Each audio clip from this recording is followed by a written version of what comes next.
पिछली वीडियो में हम ट्रांसफार्मर से संबंधित कुछ इम्पॉर्टेंट क्वेश्चन को देखे थे। इस वीडियो में हम इंडक्शन मोटर से संबंधित कुछ इम्पॉर्टेंट क्वेश्चन को देखेंगे। तो पहला क्वेश्चन है, आमतौर पर इंडक्शन मोटर किस पर संचालित होता है? इंडक्शन मोटर कौन से पावर फैक्टर पर संचालित होता है? तो इंडक्शन मोटर हमारा लैगिंग पावर फैक्टर पर संचालित होता है। तो ऑप्शन नंबर सी इसका आंसर हो जाएगा। ठीक है, क्यों? क्योंकि जो इंडक्शन मोटर होता है उसमें जो कंडक्टर होता है कॉइल के रूप में बनाया जाता है, और कॉइल कैसा होता है? इंडक्टर के गुण प्रतिशत, और इंडक्टर में लैगिंग पावर फैक्टर होता है। ठीक है, नेक्स्ट क्वेश्चन देखिए, 3 फेज वाउंड रोटर को किस नाम से जाना जाता है? जो 3 फेज वाउंड होता है, वाउंड रोटर, उसको किस नाम से जाना जाता है? उसको स्लिप रिंग मोटर के नाम से जाना जाता है। ठीक है, ऑप्शन नंबर सी इसका सही आंसर हो जाएगा। ठीक, 3 फेज इंडक्शन मोटर का रोटर ब्लॉक हो तो स्लिप क्या होगी? जब 3 फेज इंडक्शन मोटर का रोटर रुका होता है तो स्लिप का मान क्या होगा? तो स्लिप का मान क्या होगा? 1। ऑप्शन नंबर बी सही हो जाएगा।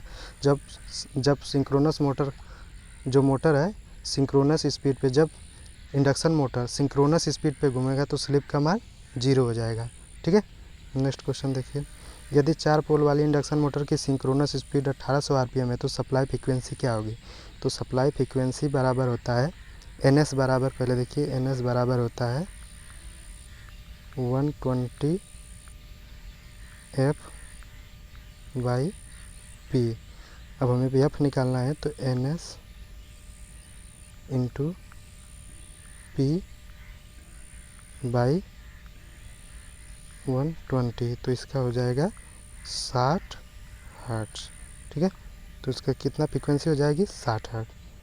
अगला क्वेश्चन देखिए, 10 पोल 50 हर्ट्ज वाली 3 फेज इंडक्शन मोटर की स्पीड क्या होगी? तो स्पीड बराबर होता है सिंक्रोनस मोटर, जो इंडक्शन मोटर है उसके स्पीड जो होगी NS बराबर 120 F/P। ठीक है, 120 F का मान हमारा हो गया 50 हर्ट्ज। ठीक है, और पोल का मान हो गया 10, तो हो जाएगा 12-25 60, 600 आरपीएम।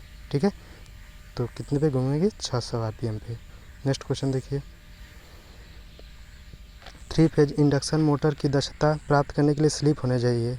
जो 3 फेज इंडक्शन मोटर, उसकी दक्षता कब अधिकतम होगी? जब उसकी स्लिप बहुत कम होगी। ठीक है, नेक्स्ट क्वेश्चन देखिए, ऑप्शन नंबर ए इसका आंसर हो जाएगा। नेक्स्ट क्वेश्चन देखिए, इंडक्शन मोटर में क्राउलिंग किसके कारण होता है? जो इंडक्शन मोटर होता है क्राउलिंग किसके कारण होता है? जो क्राउलिंग होता है मोटर हार्मोनिक्स, तो ऑप्शन नंबर इसका डी हो जाएगा। ठीक है, मोटर हार्मोनिक्स के कारण इसमें क्राउलिंग होती है। क्राउलिंग के कारण मोटर की स्पीड बहुत कम चलती है। ठीक है, और इसमें मोटर में 2 हार्मोनिक्स होती है, 5th हार्मोनिक्स, एक 7th हार्मोनिक्स। तो 7th हार्मोनिक्स 5th से ज़्यादा खतरनाक होती है। ठीक है, नेक्स्ट क्वेश्चन देखिए, इंडस्ट्री में सबसे अधिक प्रयोग की जाने मोटर कौन सी है? इंडस्ट्री में सबसे ज़्यादा अधिक प्रयोग की जाने वाली मोटर कौन सी है?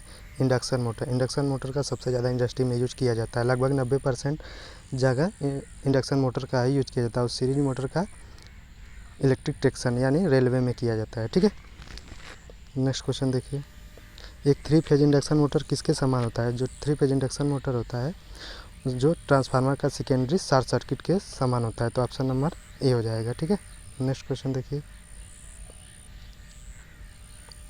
विद्युत मोटर में स्टेटर का क्या कार्य होता है? जो स्टेटर नहीं, यहाँ पे स्टार्टर रहेगा। ठीक है, स्टार्टर हो जाएगा। ठीक, तो वहाँ पे क्या कार्य होता है? स्टार्टर जो कार्य करता है स्टार्टिंग कंडीशन में हाई करंट को कम करता है, ताकि मोटर चालू करते समय जले ना। ठीक है, तो इसका ऑप्शन हो जाएगा सी। नेक्स्ट क्वेश्चन देखिए, इंडक्शन मोटर की स्लिप इतने है और रोटर की फ्रीक्वेंसी 60 है, तो अगर इंडक्शन मोटर स्लिप इतने % है, मोटर की फ्रीक्वेंसी 60 है, तो रोटर करंट की फ्रीक्वेंसी क्या होगी? तो रोटर करंट की फ्रीक्वेंसी होती है, जो रोटर करंट की फ्रीक्वेंसी FR बराबर होती है स्लिप 0.04 इंटू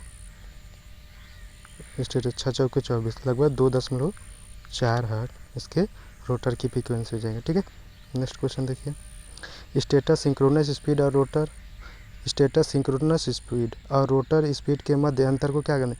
स्टेटर के सिंक्रोनस स्पीड और रोटर के स्पीड के अंतर को क्या बोलते हैं? स्लिप बोलते हैं, स्लिप स्पीड इसको बोलते हैं ना।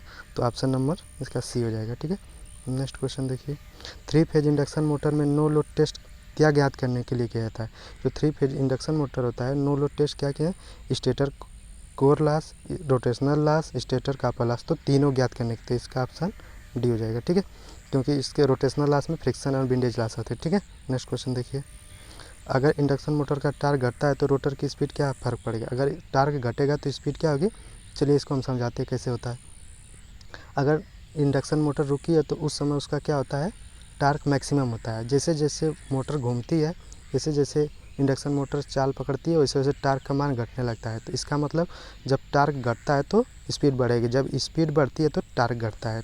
तो यहाँ पे क्या पूछा है? अगर इंडक्शन मोटर की टार्क घटता है तो रोटर की स्पीड पे क्या फ़र्क पड़ेगा? तो रोटर की स्पीड क्या हो जाएगी? बढ़ जाएगी। ठीक है, तो इसका हो जाएगा ये। ठीक है, नेक्स्ट क्वेश्चन देखिए। 3 फेज इंडक्शन मोटर की स्पीड कंट्रोल में से एक है।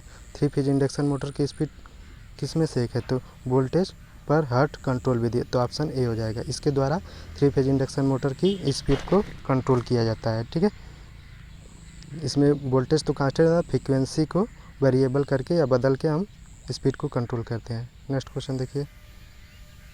इंडक्शन मोटर का रोटर किसका बना होता है? जो इंडक्शन मोटर का रोटर होता है वो किसका बनता है? रोटर जो होता है हमारा, रोटर जो होता है आयरन स्टील का बना होता है। ठीक है, उसका आंसर ये छोटे इंडक्शन मोटर की बात कर रहा है। ठीक है, बड़े का बोलेगा तो किसका हो जाएगा? बड़ी इंडक्शन मोटर का सिलिकॉन स्टील का हो जाएगा। ठीक है, नेक्स्ट क्वेश्चन देखिए। इंडक्शन मोटर का फ्रेम किसका बनता है? फ्रेम जो होता है कास्ट आयरन का बना होता है। छोटी मशीनों के लिए, बड़ी मशीनों के लिए सिलिकॉन स्टील का बना होता है। ठीक है, सिलिकॉन आयरन का बना होता है। नेक्स्ट क्वेश्चन देखिए।